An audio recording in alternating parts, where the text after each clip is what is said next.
Want to get creeped out? Welcome to Just a Little Stitious, where things go bump in the night and sometimes it's just your fridge. or us tripping over furniture, or something terrifying lurking in the dark. Okay, hi guys. Megan hurt herself. I did. It's actually Jessica's fault though, because you bought a dog. You didn't buy a dog. You adopted a dog. I did pay for it. Oh, okay, whatever. She bought a dog, and that Adoption dog. fees. He's a puppy. He's still a puppy, but he's fucking massive. He's about 70 pounds. Well, he knocked me over. Now my back's fucked up. I'm sorry. It's okay. I love him. He's a puppy. Puppies are outrageous. He's very hyper. I'm Megan. Jess? We're sisters, and we're going to deliver some creepy shit to you today. But I want to start this episode off. I'm so fucking excited right now. First of all, I finished writing my manuscript, and that's great. But that's not what I'm excited about right now. In our last episode, we caught a fucking EVP. Oh, God, I know. If you don't know what that is, it's electronic voice phenomena. It's my first EVP I've ever caught. Mm-hmm. We were sitting here recording. I'm so excited. We audibly heard something in our headphones while we were recording. I don't remember what it sounded like that we heard either. I don't know if it was like a thump or I don't remember what it was that caught our attention. You said to you while we were recording, you were like, oh, that sounded like a gulp. I don't remember what I said. Yeah. But I have collected data when doing investigations. I've never caught an EVP before. I didn't realize how fucking cool it would be to catch an EVP. I'm honestly I think it's really cool. I'm really excited about it too, but it also happened in my house. So that threw me off just a little bit. And I was also away when Megan called me frantic. I was at a hockey tournament for my kid and I had just gotten back and she's like, Jessica, you're not going to believe this. Actually, I recorded her call. I forgot to tell you. You did? Yeah, because I was just so fucking excited to tell you. So I know you played it for mom and dad. Mm-hmm. I played it for them again when I was there for supper. Yeah. Because they said they heard it way better on my phone than on your phone. Mm. So well, they I were also didn't have it up all the way. Maybe that's why. Yeah, I had mine up all the way. I can't. Anxiety. Right. I like a loud volume. Mom was like, that is hard to explain. Because I was like... assholes. Yeah, but that's what they're saying. They were like, it didn't sound that clear on Jessica's phone. And I was like, I'm not saying that it can't be explained. Tell me what it is. Tell me your logical explanation. Yeah. I'm open to hearing it, but neither of them could come up with what that could have possibly have been. I'm excited. I haven't seen anything from the episode. Like you said, you just finished editing it and going through it. So I'm really excited to see that. Yeah, and here we'll play a clip. If they're putting intention into it, if they're conjuring something up. If they're inviting something in. Yeah. If they're with a group of people. And what was that? It sounded creepy. That was weird. That would have been caught on the thing? Yeah. What the fuck? What was that? Oh my God. If your house is haunted, we might get EVPs while we record our podcast. That was weird. It sounded like a gulp. I thought it sounded like a weird kind of breath. That's what it sounded like to me. Anyways, that very much excited me. The second thing that I was going to talk about is a story that I've been wanting to share that's not paranormal for a long time. But Jess and I haven't been able to record because I was writing a book. So, yeah, I've been doing hockey stuff. I went on a date with my wife. Do you know what story I'm telling? No. Oh, you'll know it's winter. We went on a date to the zoo. Oh, yeah. To look at the lights. They had a lights show. Yeah. And when we were walking back to the car, my wife, Coralie, she saw what she thought was a mouse. She's like, oh, was that a mouse? And I was like, yeah. And then we get closer. She's like, where is it? And I can see it in the ground. So I point to it and it's winter. And she looks at it. Mistake. Yeah. And I'm like, Coralie, do not pick up the mouse. What does she do? She picks it up. And she's like, oh my God, this isn't a mouse. This is a dwarf hamster. Someone left their dwarf hamster out in the cold in winter. How crazy is that? We're going to have to give this to my sister so her son can have it. And I'm like, oh, Jesus fucking Christ. Of course this happens. So she's holding it in her hands. And we're going back to the car. And I'm saying to her, I just have this fear that it's not a dwarf hamster. Are we sure that it's a dwarf hamster? Mm-hmm. So we get in the car and she opens up her hands. And first of all, it is covered in fleas. There are fleas crawling all over her hands. Second of all, it is not a dwarf hamster.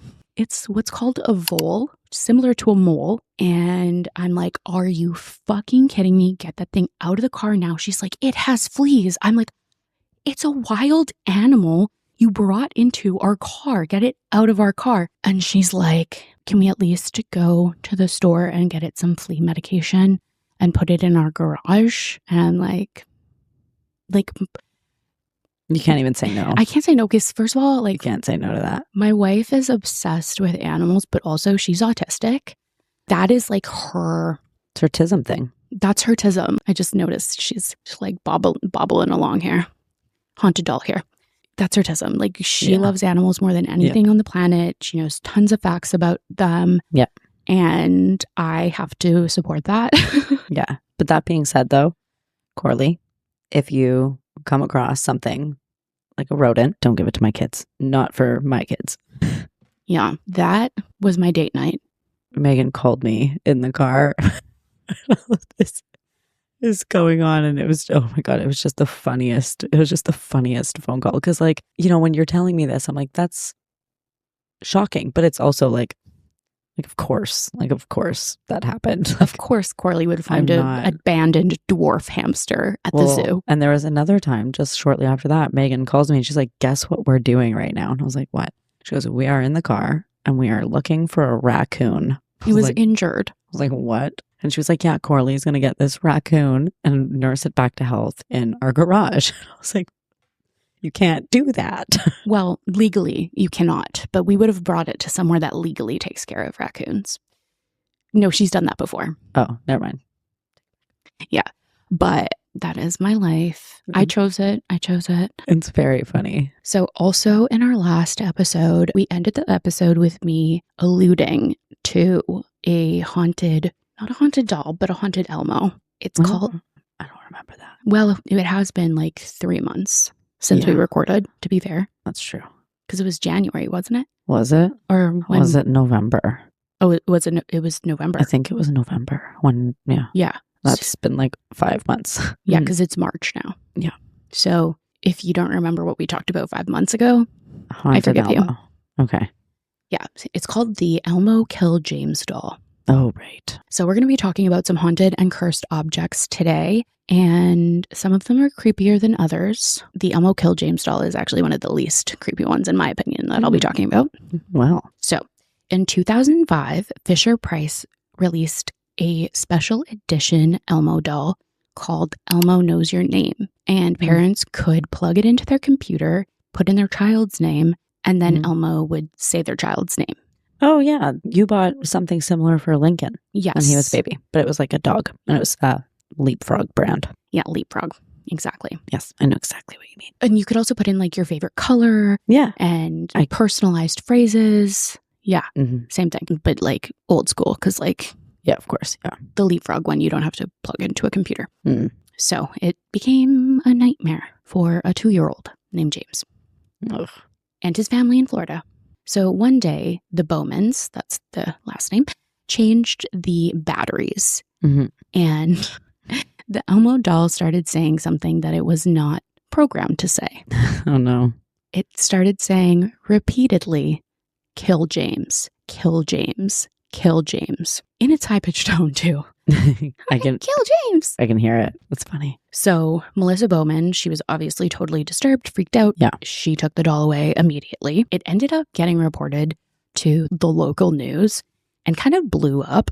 I mean, as it should. Fisher-Price did investigate the incident allegedly, but they never like gave out a statement on it or anything. But they also discontinued the doll shortly after. That screams suspicious. It is suspicious. The thing is that the doll was not programmed to say certain words. And like you could not enter certain words on the computer for it to say. Like kill was not a word it was supposed to be able to say. Right. And it was old school. It's not something that you could hack into, say through Bluetooth or anything like that. Yeah. Because this was 2005. Yeah. Ah, yeah. She took the doll away. It kept saying kill James. Jesus. Then other parents, after the story went to the news, they started saying that their Elmo dolls were doing weird things. Like there was the Elmo doll that would like laugh and giggle. And that's what mine did. Oh, really? Okay. Some parents said like theirs would like just start randomly giggling in the middle of the night. Some people even reported that their doll, they took the batteries out and it was still giggling. Mine didn't do that. That was like Furbies, not without the batteries, I don't think. Ugh, Furbies were so creepy. The new ones are like not as creepy though. They're not? No. The Got old it. ones are so creepy. I never had a Furby. Only you did. I had a Furby. I loved my Creepy. Furby, and Natalie killed it by giving it a bath. So, She did. yeah, thanks, Natalie. She's such a clean girl. Of course, she destroyed my Furby by like bathing it. That is so fun. I just remember putting my pinky in its little, Its little beak. yeah. I liked doing that. It's just very Natalie coded to like ruin something because of cleaning. Yeah. She's such a clean person. I cannot relate. There are some different theories on what was going on. So here's the theories. A Mhm. software glitch or memory corruption during the battery change. But again, that doesn't make sense because it wasn't programmed to say the name. Another theory was a manufacturing defect, Mm-hmm. which still doesn't make sense if the doll wasn't programmed to say that. Yeah. Of course, the last theory is paranormal occurrences, Mhm. something demonic Yeah. coming through the doll.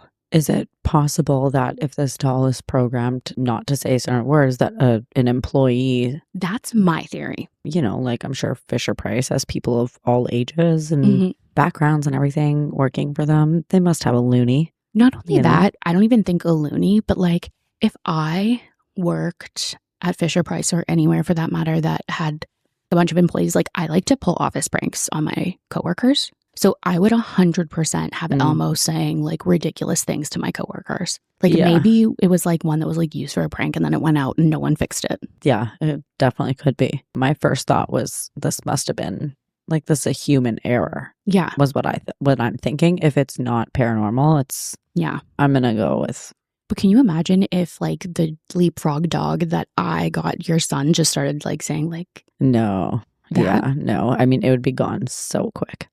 It's very creepy. Yeah, I don't fuck with stuff like that. It was creepy enough, like as it is. Like I find things like that creepy. Like I don't like toys that talk. No kidding. I hate just it when don't. they go off at night. Like it happens with everything, even like a little car toy. All of a sudden it's beeping and whatever, and it's like no one's around, no one's doing anything. It just starts beeping. Yeah. The car's beeping and whatever is one thing, but like a talking toy, Mm-hmm. if you start talking in the middle of the night, I'm I gone. was at my friend Allison's when I was like 8 or 9 years old, and her basement was totally haunted. Mm. And she had a car, and it started fucking moving and beeping by itself in the middle of the night. She stayed fast asleep, and I was like, "This house is so fucking haunted. Like, get me the fuck out of here." Yeah, fuck that. I am going to be talking about some other haunted and cursed objects in this episode, and probably in the next episode. It's going to be a twofer. Mm-hmm. The next one I'm going to tell you about is called the Anguished Man painting. It's terrifying. Also, I'm going to say this right now. Okay, this is everybody's warning.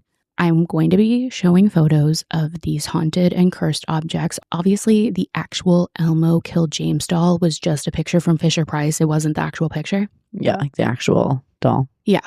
But the pictures of some of these cursed and haunted objects, some people don't want to look at them. So I will tell you, hey, a picture is going up. You can close your eyes for about 5 seconds if you don't want to look at it. Yeah, I don't want to look at them either, but I have to. Yeah, I was going to say you don't have a choice. You will be looking. So this is the Anguished Man painting, Jess. Gross. Why does his mouth look like an egg? Probably shouldn't be making fun of it. Never mind. The upcoming warning was not delivered to Jess until later in the episode. You will see her reaction to this in a later scene. Some people say you can be cursed by looking at this painting too. BT dubs. I already saw it. I'm showing the picture. Here it is. And anyone who's not looking at it, it is a man. He kind of looks like he's screaming. His mouth is in the shape of an egg. Looks like maybe, I don't know, almost missing a nose kind of, but And not he's really. orange. I would say more red. Oh. And it's done with really harsh brush strokes. Ugh, I shouldn't have made fun of it. Oh my God. That's the stupidest thing you can do. Make fun of something that's known to be haunted. Like, are you fucking kidding me? Yeah, you're dumb. Oh, I can't believe I did that. She's not the First brightest. thing that came out of my mouth was an insult. Which is so on brand for you. Guys, it makes me uncomfortable. I just like to make jokes. So this painting belongs to a man named Sean Robinson from Cumbria, England. Currently belongs to this man? Yes. Okay. He claimed to have inherited it from his grandmother, who kept it in her attic. She told him the painting is evil. Right off the bat, if your grandma tells you something's evil, are you not going to believe your grandma? No, I always believe my grandma. So anyways, she reportedly was gifted the painting by a friend. Thanks, friend. Who the fuck got that for her? That's not a friend. That's someone who wanted to, that lady wanted to see that woman suffer. That lady hated you. Yeah, that was not a friend. No, maybe like an enemy, I would say. It's like one of those things where, you know, you have to do all these things to avoid dying. And then the last thing you have to do is to hand off said cursed object to another human being. Yeah. We just watched a movie like that the other day. With Dakota Fanning. Yes. Oh, yeah, I saw that one. That was a good one. I liked it, I think. I liked it. Yeah. I liked it. So she said that she saw a ghostly figure in her home. She attributed it to the painting. She also said that allegedly the man who painted it used some of his blood to paint it and then took his own life afterwards. Which, like, again, what friend is like, here's this painting that this man used his blood to paint, and then he took his own Immediately life. offed himself. And I got it for you. Like, love you. That's such a dick move. It's such a dick move. She also said that she would hear strange noises coming from the painting and the sound of a man crying. The fact that he like potentially used his blood in the painting could be like a I want to live on forever thing, or it could have been like something ritualistic. I don't know. I mean, there's some... I know who you're talking about because you told me about him before. Yeah. So like it is an actual thing. I know a famous painter who does use his on his paintings. And it's just like a thing that he does. It's a piece of him on his art. And he sells it for a lot of money. And hey, man, good for you. No, thank you. Personally wouldn't buy one. I've seen his art. It's fantastic. It's beautiful, but I know what's underneath the paint. Yeah, that's really disturbing to me. Yeah, I can't buy it. Sorry. Like I said, Sean inherited this picture, this painting from his grandmother.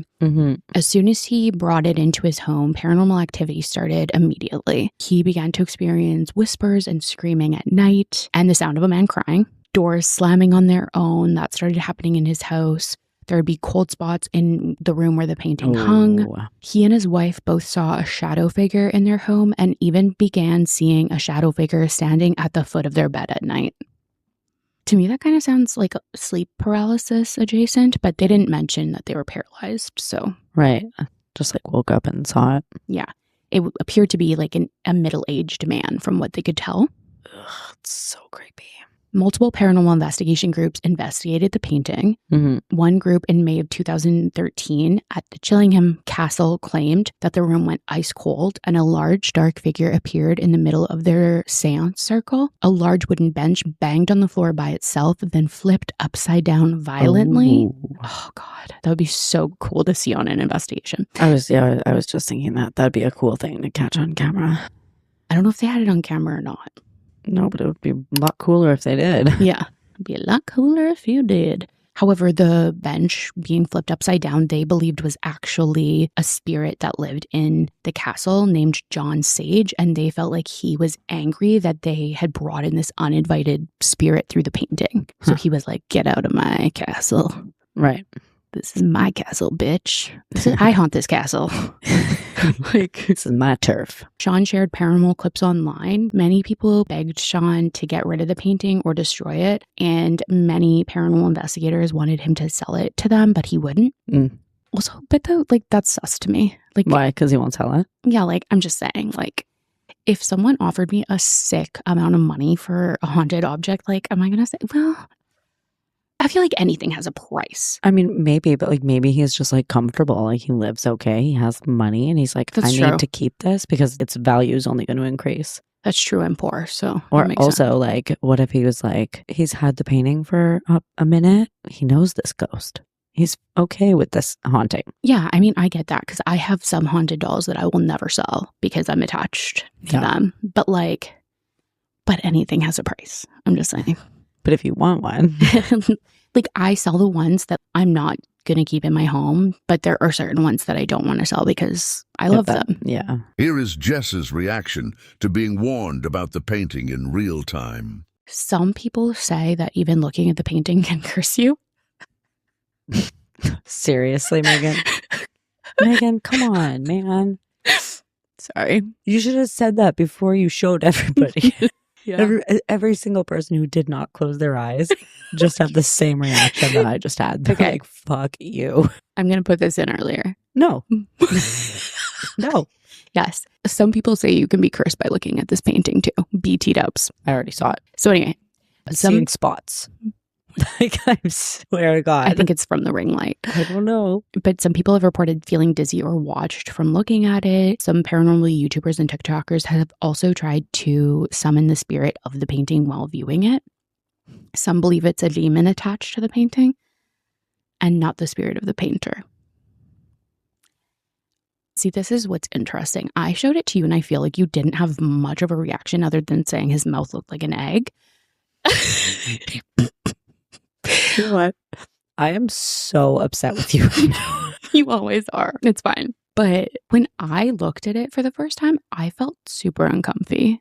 I just look for the yucky in everything that I look at. When I looked at that painting for the first time, I felt a visceral reaction. I felt uncomfortable. I felt something in my stomach. I was like, something is wrong with this. I don't like it. I just looked at it quick and noticed the egg mouth. Do you want to look at it again? Nope. This story is the pièce de résistance.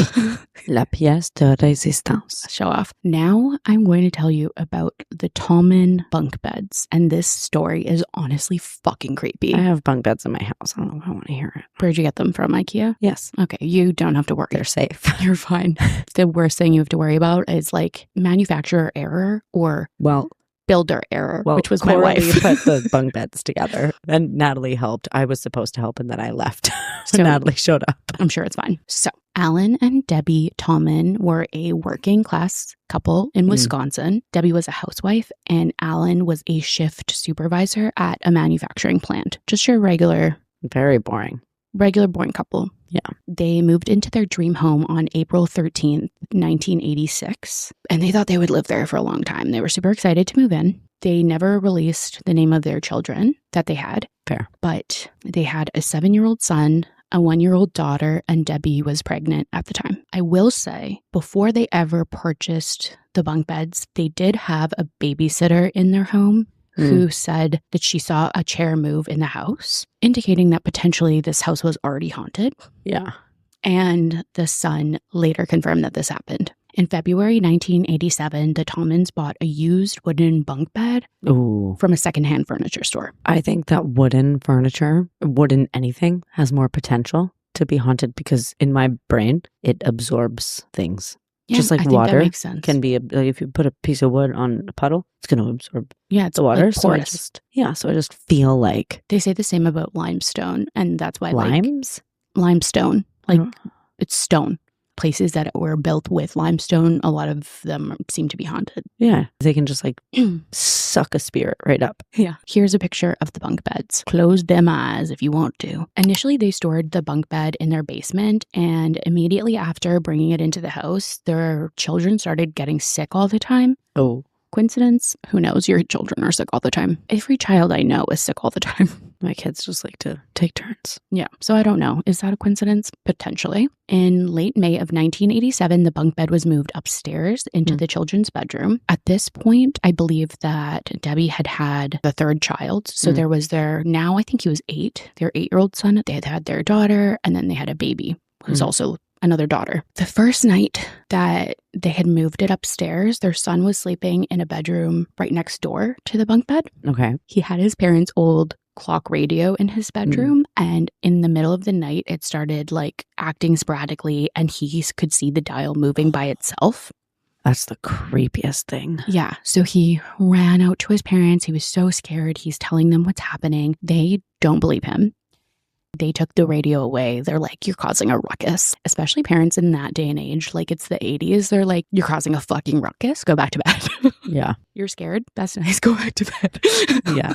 Why are you telling me? Yeah. Seriously. After that first night, Strange activity did start to occur in the house all the time. So clocks and radios malfunctioning, doors slamming shut on their own, voices were heard, and dark figures were heard. But I'm going to go more into this one. This is more of a deep dive one than the other ones that I'm talking about. Right. So their daughter now slept in the bunk bed. So she's 2 now, and she's sleeping in the bunk bed. And she begins seeing things in her room. She speaks about seeing a witch standing behind her door, the witch she described as an old woman having long black hair and having glowing red eyes with, she didn't use these words, but a sinister expression. She's like, it's smiling and it's scary. Which we can surmise as sinister. I hate a creepy smile, man. Yeah. Like there's something about that's like my actual nightmares. Like my real nightmares always have people that are like smiling really creepy. It's my biggest thing. I don't like a freaky face. You Even, always like, talk about how you don't like freaky faces. No, and like that movie, Smile. I can't because of the faces. Like it's not even scary. It's just the fucking face. I really liked the first one and I thought it was pretty scary. It scared the shit out of me because of the fucking face. Plot could have used some work. I loved the first one. I thought the plot was good. Anyone who has like a really big mouth, big smile, just like walking down the street and they're like, get the Don't fuck smile away at from me. I'll punch you right in the teeth. So the other thing that the daughter saw in the room with her was fire, like glowing fire, which is really weird. That is really weird. Very random. Like fireballs? Or just like flames? I think that the witch was kind of glowing like fire. Oh. So Alan and Debbie never told their son about what his 2-year-old sister saw. They didn't want to freak him out. But about a month later, the son saw an old lady standing by his door, and he said that she glowed like fire. So he is clearly seeing the same entity. Jesus. The Tommens weren't sure about the claims their children were making. Obviously, children have wild imaginations. And like, it's possible they're like co-conspirators. The 2-year-old told the brother. True. And the brother is repeating. True. It's possible. My kids do shit like that. It is possible. And then again, it's the 80s. The parents are like, you guys are full of shit. Full of shit. Till Alan Tallman started to experience the haunting for himself. So it was a few weeks after their son had seen the old woman in his doorway when Alan was in the basement painting. Debbie called him upstairs for lunch. And when he returned to the basement, his paintbrush had been placed inside the paint pail with the handle in the paint. Side up. Bristles up. Sorry. What? I don't know. It just sounds funny. Alan thought this was strange, but he didn't immediately think it was paranormal. But you wouldn't put a brush like that in there yourself. I would probably, like, if that were me, I would be like, was I in that much of a rush? Like, really? Yeah. What a dumbass. Yeah. You know? Yeah. He's probably thinking that potentially too, but I think later he reflects on it and was like, you know what I mean? Strange. Because like, I feel like with, you know, quite a few hauntings, it just like starts with like really annoying, just inconvenient Totally things. And like, that is inconvenient. I gotta like wash that. You can't fucking asshole of a ghost that's like, right that's there. a dick move, especially because like if you're ready to go down there and keep painting. Yeah, not cool, man. That's not cool. Just fucked. Dick move. Then another time when he was in the basement, I think painting again, he had turned around and saw a red-eyed figure in the room with him that quickly disappeared. Another thing that would happen during the haunting was a garage door would open and close on its own, even though it was locked. Oh. And Debbie was the first one to start to believe that the house was haunted. It's always the woman. And the man is always like, not my house. My house isn't haunted. Except for our parents. Yeah, it was the other way around. Yeah. They started to become afraid. So they ended up contacting their pastor, who had known them for 1.5 years at this point. The pastor came to the house. He immediately felt like there was an evil presence in the house. And he believed that they might be dealing with something demonic or the devil himself. This is the demonic panic. What do they call it? The satanic panic. Demonic panic. The satanic panic. Demonic panic at the disco. So good. So anyways, the pastor blessed the home, but the disturbances continued. The Tallmans later said they never had a moment's peace. Like doors were banging open and shut all the time. Voices were calling out to them. Their children were seeing apparitions. They were not having a good time. Alan became terrified for his family and their safety. And he started having visions that he would come home to them brutally murdered. Oh, for fuck's sake. That's That sucks. Yeah, super creepy. That's rough. One night when the children were being watched by their grandmother and she was staying at the house, she woke up and saw red glowing eyes peering at her through the window. Red glowing eyes keep appearing for this one. That'll do it. Yeah, I don't like that. A week before Christmas, the son saw something that horrified him, but the details aren't specified about what he saw. But this pushed Alan past the breaking point. Yeah. He began yelling into the house and confronting whatever was there. Rookie mistake. We know this is a bad idea. Yeah. He was shouting at whatever was there. Whatever's in my house, would you please leave my children alone? If you want to fight, fight with me. Uh-oh. Yeah. What do you think happens next? Oops. The spirit be fighting with him now. I take it back. Fuck my kids. So 3 weeks after this, it was January 7th, 1988. Alan returned home around 2 a.m. after working the late shift. He was in his front yard when he started to hear an eerie howling sound. Oh. It started like going from soft to loud. Hate that. Then a voice emerged from the howling that said, "Come here." He went to the side of the house because he couldn't tell where the voice was coming from, but he didn't see anything. Then when he got back to the front of the house, the wind grew louder and the howling came back, and a voice started repeating, "Come here," over and over. He looked towards the garage door and saw a glow, which terrified him, so he ran inside. He set his lunch pail down on the floor, and he was standing at the door thinking, is the garage on fire? What did I just see? So he went outside to see if the garage was on fire, and it looked completely normal. He went back inside, picked up his lunch pail from the floor. Something grabbed it, it's like invisible, and chucked it across the room. Like it just right out of his hands. Yeah. Jesus Christ. That night, Alan began sleeping on the floor of his daughter's bedroom because the girls were traumatized. They weren't sleeping. And one night while he was sleeping, he saw fog forming on the floor of their room, and a voice emerged from the fog saying, "You're dead." That sucks. He immediately ran to his wife, and he was white as a ghost. He wouldn't tell her what happened, so they called the pastor again. Wow. The pastor described Alan as having intense fear and terror. He completely believed Alan. Yeah. When Alan told him what happened. Another night in January, Alan awoke to the sound of chanting. Oh, I hate that. That's so creepy. It's the creepiest. And another night, he woke up and saw the bunk beds engulfed in flames. Ooh. But they weren't. It went away. That's crazy. He said that the flame produced no heat. And when he tried to go extinguish it, they just disappeared. That's like almost, okay, wow. Creepy. A few days later, Alan was working late again, and he asked a relative to watch the two girls until they fell asleep.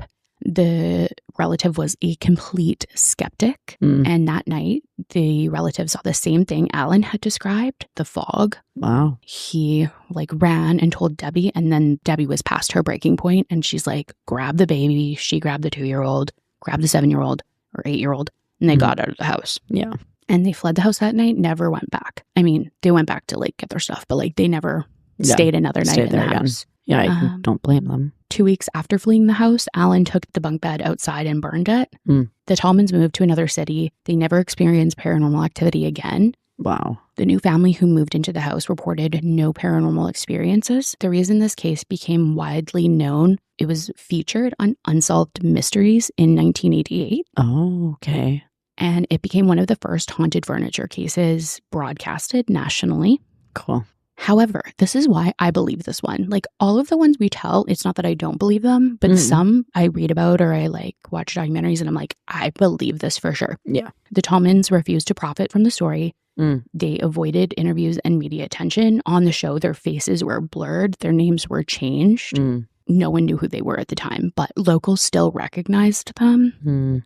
I think that might be why they ended up moving to a different city, because they did not want any attention from this. No, that's fair. I mean, and honestly, looking for any kind of compensation for talking about your stories from a haunting just feels like bad. I don't know. I think if you experience something traumatizing and you want to share what you experienced, I don't know. I think there's a difference between specifically wanting to exploit what you experience so that you make money, or making up something so you make money, Yeah. Versus like, I'm going to share this. It was crazy. And you make money because of it. Because like people buy your book or people want to talk to you. Imagine though that every dollar you make from telling the story about your haunting, every time you spend a dollar that you've made, the thing that you spend it on explodes or something. Like, Oh my God. you know what I mean? Like, A demon went after your family. And now the demon is like, you want to profit off this, bitch? I'm going to make you regret that. Yeah. So the theories. Some believe the bunk bed was built using reclaimed wood from a coffin or from a house where a violent death occurred. So that's like a theory that people have. yeah. And then another theory is that the events were a poltergeist activity possibly connected to the children. It didn't follow them though. Yeah. So, you know, that's weird. Well, exactly. They never had any more paranormal activity after they moved. The people who bought the house afterwards never reported anything. It seems like it went with the bunk bed. Exactly. So, I mean, the babysitter did have that one experience, but I don't know. maybe I think she's just a fucking liar. Like, the son said that he saw it too. I think like maybe there could have been something in the house, but something worse came with the bunk beds. and maybe whatever was there got like sucked into the bunk beds. That would, man. Suck you right in. Maybe the super evil spirit was like, get the fuck out. And it left. Maybe. Because like they can move. Yeah. Maybe someone came to the house and it went with it. Maybe it went with can the they babysitter. move? We don't really know. Well, they can some attach. They can attach Yeah. onto you, right? Yeah. So maybe the babysitter stole that like unintentionally Yeah, maybe the ghost really liked the babysitter and was just like, went with her. we don't know. Or maybe she's just a fucking liar. No, I and the don't think so. kid was like, yeah, I saw it too because he's a 7-year-old kid. Maybe. But he admits it later. I don't know how much later, but I'm just saying, like, I think that the babysitter is not a liar. And I think that there can be more ghosts in a place than one. I think so too, but then why is there nothing reported afterwards? Unless, like I said, the ghost, it left, it got booted out of the house by the thing or got sucked into the wood. I think it also depends on like how open you are to experiencing things. That is true because there's things that, you know, you or me would maybe see our dad or whoever, Natalie, and we'd be like, yeah, potential. There's Mhm. potential there. And Yeah. then someone else like mom would be like, That's not it's paranormal. just a breeze that ran through the house, even though there's no windows Yeah, on it's just open and there's no air on. Yeah, exactly. Just a random breeze. That is a few of the cursed objects that I wanted to talk about with you guys today. Very creepy. Yeah. I'm still seeing spots, by the way. The Anguished man painting. Cursed ya. I do see spots. Anyways, if you guys like hearing creepy stories, hauntings, if you think we're a little bit funny, which we were kind of hilarious, make sure you hit like, make sure you subscribe. You can even hit the notification bell if you want to be notified whenever we post. If you like really like us, if you're like really into us. You really want to, but only if you really want to. We do also have a Patreon that's now going where we're going to be doing all kinds of crazy things, including lives once a month where we're going to do things like horror movie nights, investigating haunted dolls, investigating haunted places, Mhm. just general chaos. So check that out. Check that out if you want to. We also have some really sick merch to go along with everything. Thanks for hanging out with us, you little fuckers. We love you. We really do. Yeah. And if you guys have any paranormal stories, folklore, cryptids, anything that you want to share with us and have us potentially read on the podcast, you can email it to justalittlestitiouspod@gmail.com. It is monitored daily. Bye-bye. See ya. Thanks for listening to Just a Little Stitious. If you like stories like this, make sure to like, subscribe, and comment. And before you go to sleep tonight, make sure you check under your bed just in case that sound you heard wasn't really the fridge.